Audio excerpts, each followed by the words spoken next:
E qual que é a diferença entre o caso Robinho e o caso Daniel Alves? O Robinho, ele já tem uma condenação, essa condenação é definitiva, então o processo já está na fase do cumprimento de pena.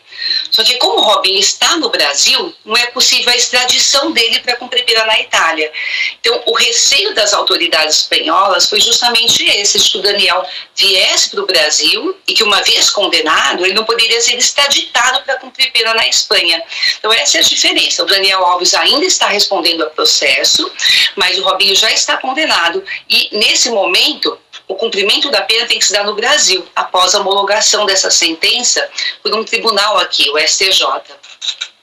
O caso do Daniel, se ele fala o caso do Daniel, só para a gente entender, nesse caso... Vamos lá.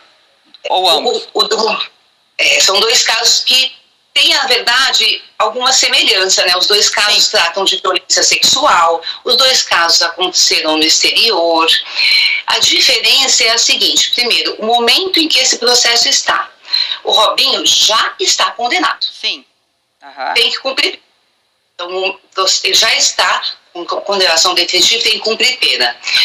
E aqui no Brasil, então, está pendente não pode haver extradição, está pendente a homologação da sentença para que ele possa cumprir pena aqui no Brasil. Ah, entendi. Em relação ao Daniel Alves, o que está acontecendo? A investigação começou agora, o processo começou agora.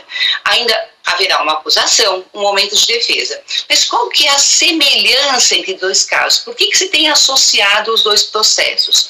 Porque a presença do investigado, do acusado, do réu, no país em que ele praticou o crime, é necessária para o cumprimento de pena naquele país. Uhum. Então, nesse caso, Daniel, quando a juíza decretou a prisão, ela disse, se ele for para o Brasil, não há como se garantir, então, a sua presença, a extradição dele. Sim, para bem explicado.